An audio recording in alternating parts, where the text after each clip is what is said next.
Dear students, today I am taking the topic role of technology from chapter The Making of a Global World. What was the role of the technology in all these? इन सब में technology का क्या role था? The railway, steamship, the telegraph, for example, were important inventions without which we cannot imagine the transformed 19th century world.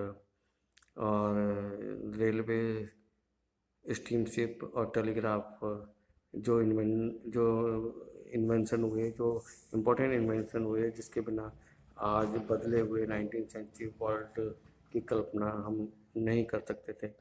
But technological advances were often the result of the large scale political and economic factors. और technical advancement जो होता है वो बहुत ज़्यादा सामाजिक, राजनीतिक और आर्थिक वजहों की वजह से होता है. फॉर एग्जाम्पल से colonization stimulated new investment and improvement in transport. और कॉलोनाइजेशन को जो बढ़ावा मिला वो नए इन्वेस्टमेंट और इम्प्रूवमेंट जो ट्रांसपोर्ट में किए गए. फास्टर रेलवे बनाई गई, लाइटर वैगन बनाए गए.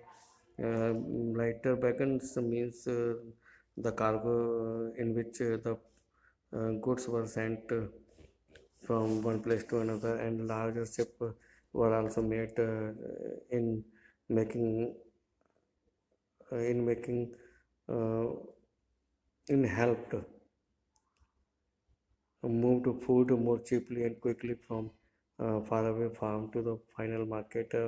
और ये चीज़ें जो बैगन बनाए गए, लासिप बनाए गए, इन्होंने फूड को सस्ते में और तेज़ी के साथ दूर दराज फार्म से फाइनल मार्केट तक पहुंचाने में सहायता की. The trade in the meat offer a good examples of this connected process. और ये मीट जो है उसका एक एग्जांपल से किस तरह से रेलवे, स्टीमशिप और टेक्नोलॉजी और कम्युनिकेशंस ने किस तरह से जो है इन कनेक्टेड प्रोसेस में किस तरह से मीट के ट्रेड को एनहेंस किया. टिल द 1870 तक एनिमल जो है वो अमेरिका से यूरोप में लाए जाते थे. और एंड दैन स्लॉटर्स, तो उसके बाद जो है उनको स्लॉट किया जाता था, उनको जो है उनको काटा जाता था. वैन दे अराइव्ड देयर, जब वो जो है यूरोप में आते थे. But live animal took up a lot of ship space. लेकिन जो है जीवित एनिमल जो होते थे वो लॉट ऑफ स्पेस जो है शिप के अंदर घेरते थे. Many also died in voyages. और बहुत से जो है वॉयज में समुद्री यात्रा के दौरान जो है दे पास्ट अवे, वो गुजर जाते थे, बीमार पड़ जाते थे. दे लॉस्ट देयर वेट्स, वो अपना वजन कम हो जाता था उनका. और बिकम अनफिट टू ईट, और कई बार जो है वो खाने में भी जो है अनफिट हो जाते थे. मीट पर was hence an expensive luxury. Meat जो है बहुत एक्सपेंसिव लग्जरी थी, beyond the reach of the European poor. और वो इस तरह से लग्जरी फूड आइटम था कि जो यूरोपियन पुअर थे they were unable to purchase this costly beef. Highly price in turns cap demand. Highly price ने जो है लगातार डिमांड को बदल दिया. एंड प्रोडक्शन डाउन, और प्रोडक्शन को कम कर दिया. Until the development of new technology, जब तक ये नई टेक्नोलॉजी है, name by refrigerator ship which enable the transport of the perishable food over the long distances. अब जो रेफ्रिजरेटर शिप की वजह से जो है जो पेरिशेबल्स आइटम होते थे they were sent over the long distances.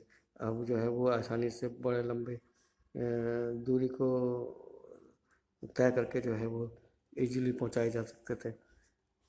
Now animal were slaughtered for food at the starting point.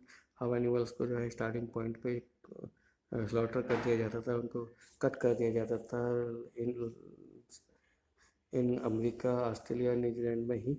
And then transport to the Europe, फिर by the with the help of refrigerator ships it is transported to Europe. This reduce shipping cost.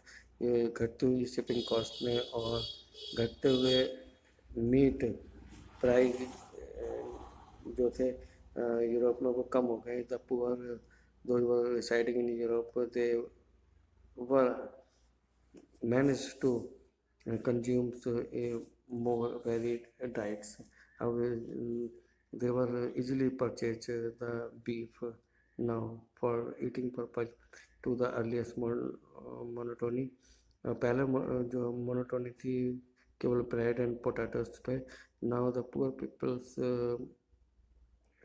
purchase the different things in their plate. दोनों टर्टल could now add meat. अब उन्होंने उनकी diet में meet और butter eggs भी add हो गया.